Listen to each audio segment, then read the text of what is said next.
Shalom and blessings, Boker Tov. I love you all, and with an everlasting love, as much as our Abba Yahuwah does.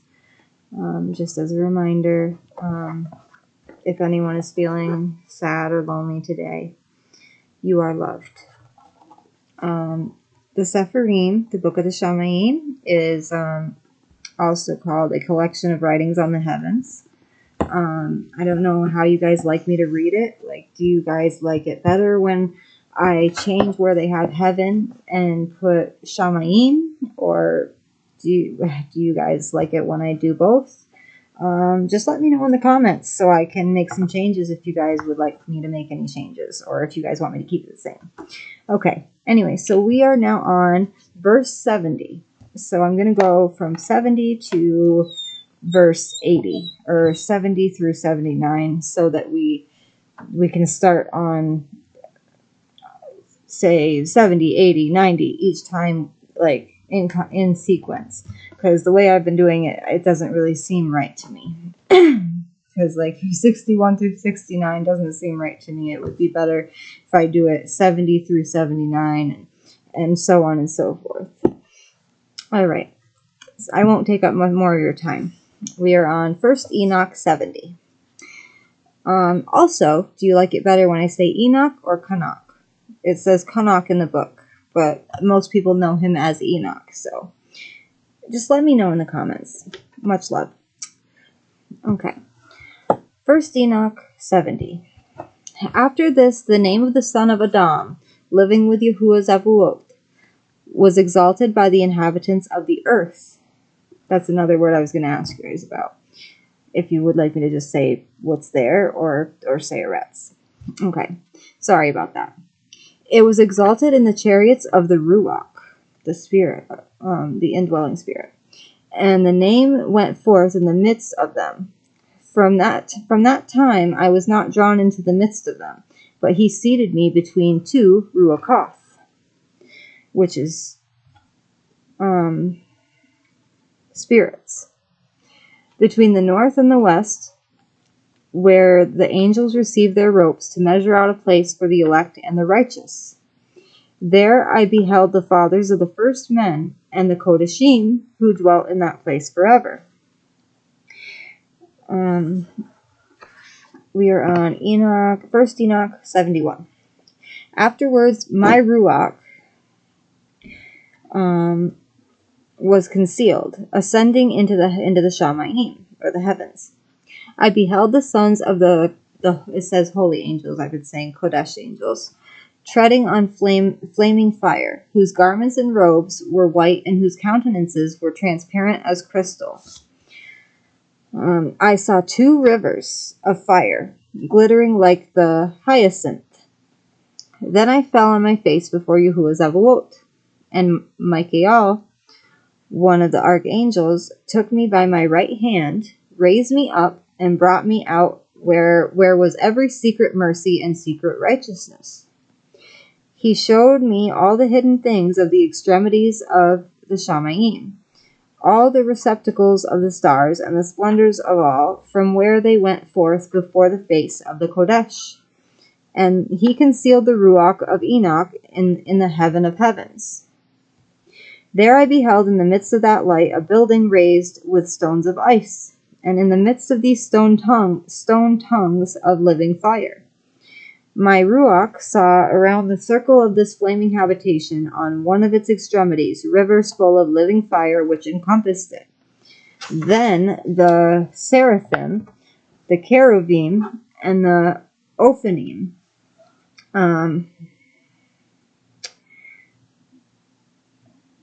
ophanim, I guess, are wheels. I'm just reading the side notes. And they don't have an explanation for seraphim or cherubim. But I'm pretty sure cherubim is cherubim, or a cherub, and seraphim are the seraphim, or the seraphim that we know of. Surrounded it. These are those who never sleep, but watch the throne of his glory. And I beheld angels innumerable, thousands of thousands and myriads of myriads. who surrounded that habitation. Michael, Raphael, Gavriel, Penuel, and the Kodesh angels who were in the Shaymayim, or the heavens above, went in and out of it. Whoa, Bella. Okay. Michael, Raphael, and Gavriel went out of that habitation, and Kodesh angels innumerable, without number. With them was the Ancient of Days, whose head was white as wool.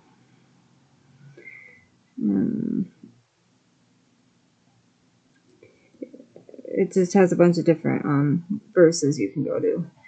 And pure, and his robe was indescribable. So his hair was white as wool and pure, and his robe was indescribable. Then I fell upon my face while all my flesh was dissolved, and my ruach became changed. I cried out with a loud voice, with a powerful ruach, blessing, glorifying, and exalting. And those blessings which proceeded from my mouth became acceptable in the presence of the Ancient of Days.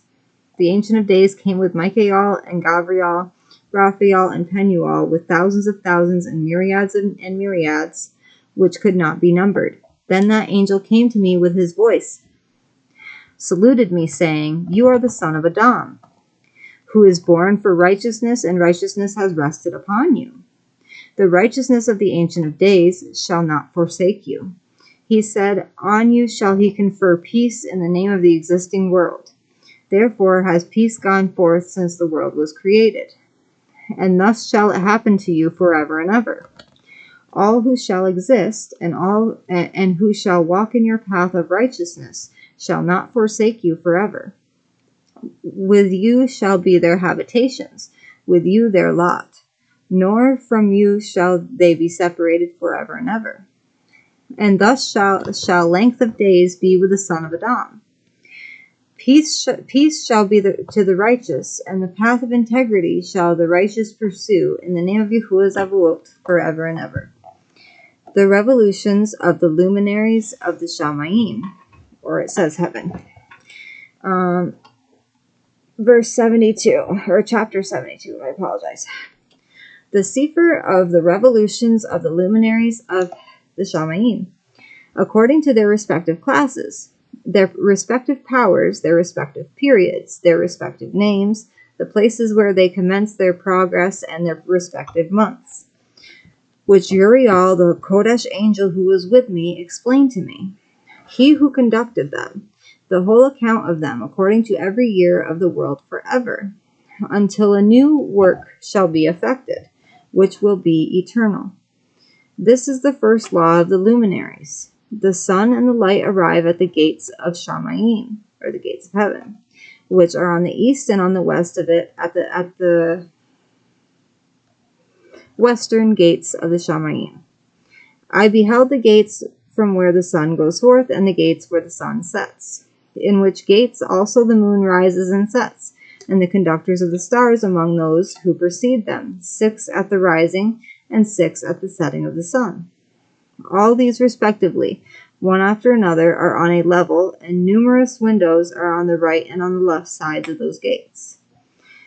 First proceeds forth that great luminary which is called the sun, the orb which is as the orb of Shaymayim, and the whole of it being replete with splendid and flaming fire. Sorry.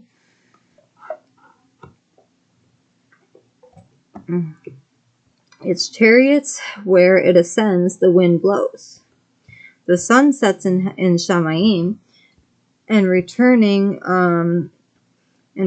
by the north to proceed towards the east, is conducted so as to enter by that gate and illuminate the face of Shaymayim. In the same manner, it goes forth in the first month by the great gate. It goes forth through the fourth of those 6 gates, which are at the rising of the sun, and in the 4th gate, from which the sun rises in the first month, there are 12 open windows from which issues out a flame. When they are opened in their proper periods, when the sun rises in Shaymayim, it goes forth through this fourth gate, 30 days, and by the fourth gate in the west of Shaymayim on a level with it descends. During that period, the day is lengthened from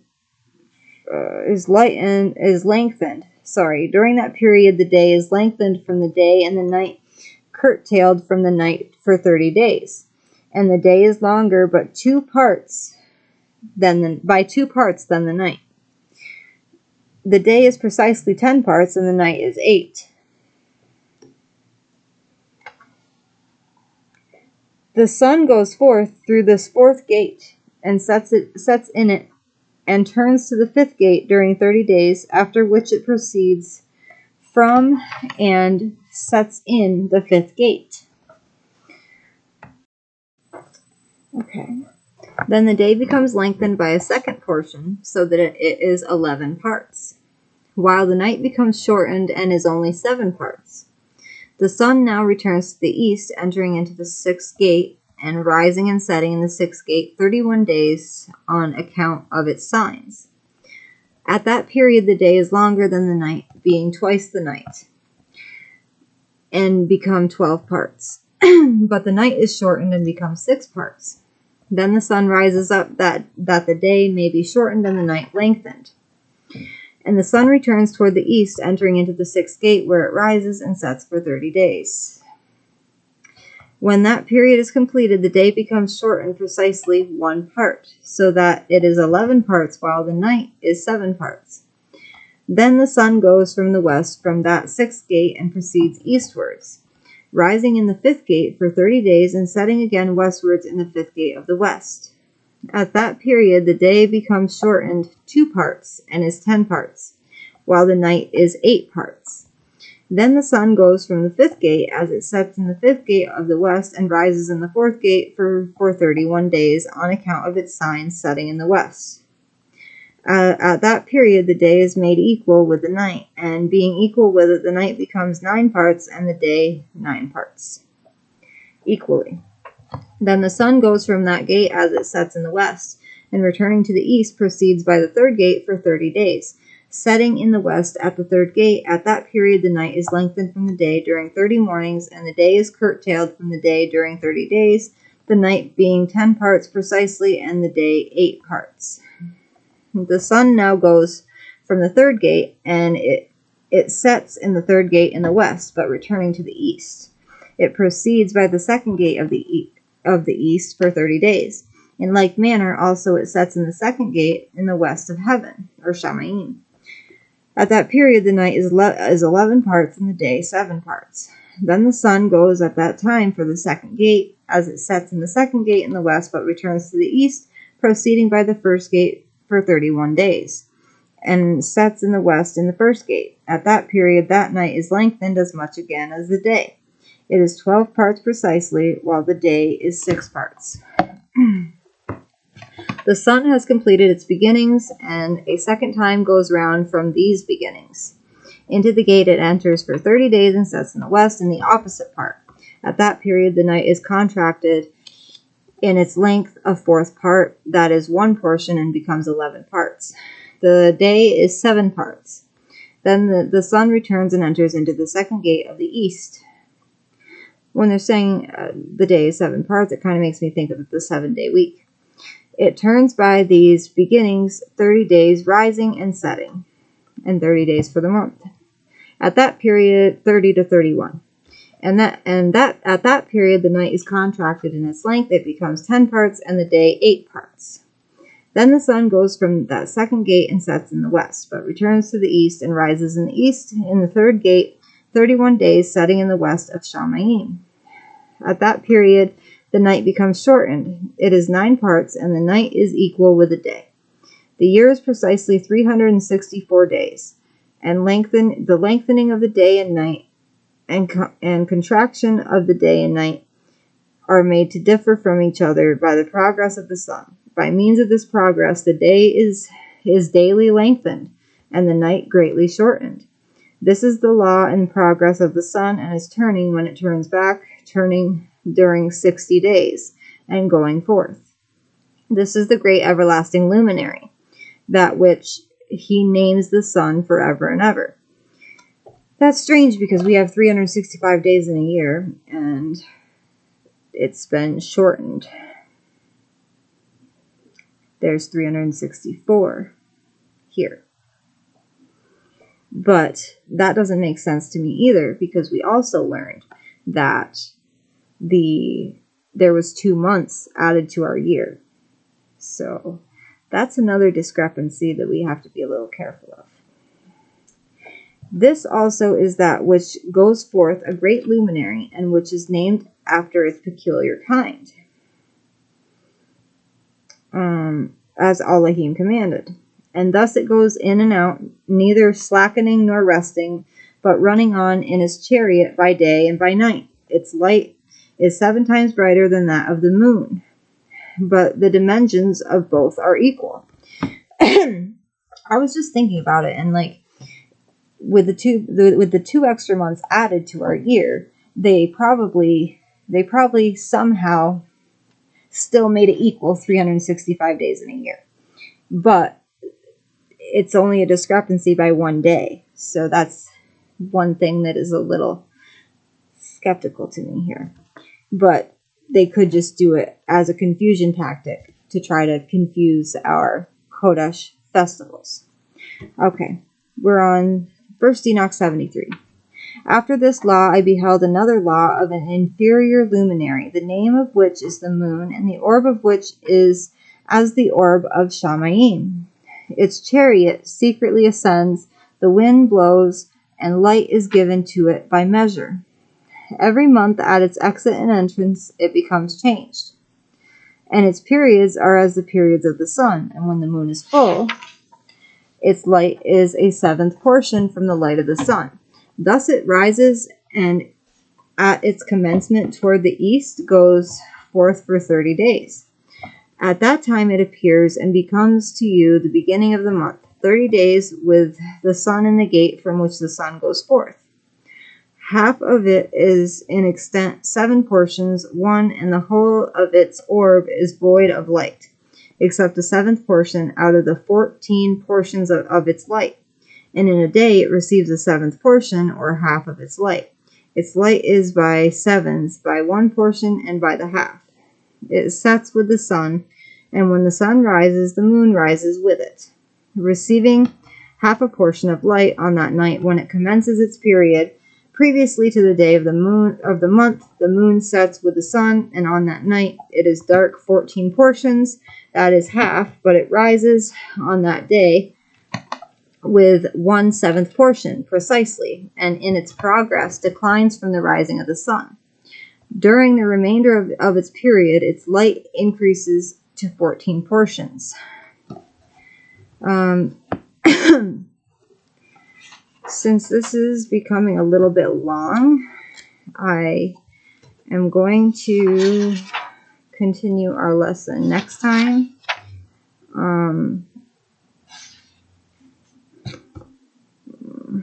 Let me see here. Actually, I'm going to finish off, my throat's starting to hurt, but I'm going to finish off I believe this is the last section that talks about, no, it's not. Okay. Sorry.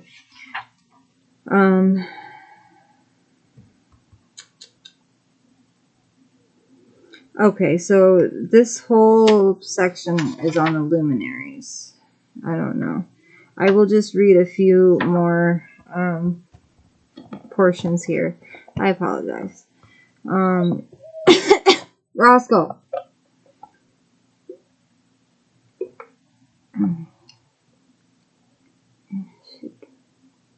Sorry. Okay. So, 1 Enoch 74. Then I saw another progress and regulation which he effected in the law of the moon. The progress of the moons and everything Uriel showed me, the Kodesh angel who conducted them all. Their stations I wrote down as he showed them to me. I wrote down their months as they occur, and the appearance of their light, until it is completed in 15 days. In each of its 2 7 portions, it completes all its light at rising and at setting. On stated months it changes settings, and on stated months it makes its progress on each. In two, the moon sets with the sun, in those two gates which are in the midst, in the third and fourth gate. It goes forth for 7 days and makes its circuit. Again it returns to the gate from where the sun goes forth, and in that completes the whole of its light. Then it declines from the sun and enters in 8 days into the sixth gate, from which the sun goes forth. When the sun proceeds to the fourth gate, it goes forth for 7 days, until it passes from the fifth. Again, it returns in 7 days to the fourth gate, and completing all its light, declines and passes on by the first gate in 8 days, and returns in 7 days to the fourth gate, from which the sun goes forth. Thus I beheld their stations as according to the fixed order of the months the sun rises and sets. At those times there is an excess of 30 days belonging to the sun in 5 years. All the days belonging to each year of the 5 years, when completed, amount to 364 days, and to the sun and stars belong 6 days, 6 days in each of the 5 years, 30 days belonging to them, so that the moon has 30 days less than the sun and stars. The moon brings on all the years exactly, that their stations may come neither 2 forwards nor 2 backwards a single day, but that the years may be changed with the correct precision in 364 days. In 3 years the days are 1,092, in 5 years they are 1,820, and in 8 years 2,912 days. In the moon alone, to the moon alone belong in 3 years 1,062 days. In 5 years it has 50 days less, for an addition being made to the 62 days. In 5 years there are 1,770 days, and the day of the moon in 8 years are 2,832 days, for its days in 8 years are less 80 days, which 80 days are its diminution in 8 years, the year that becomes truly complete according to the station of the moon and the station of the sun, which rises in the gates, which rise and set in them for 30 days. I don't want to make this video too long, so next time we will be reading 1 Enoch 75 through 85. That makes a little more sense. Alright. I love you all with an everlasting love as much as Yahuwah loves you all. I just wanted to remind you all, in case anyone's feeling sad or lonely, you all are loved. Yes, I know. Okay, Roxy, you can't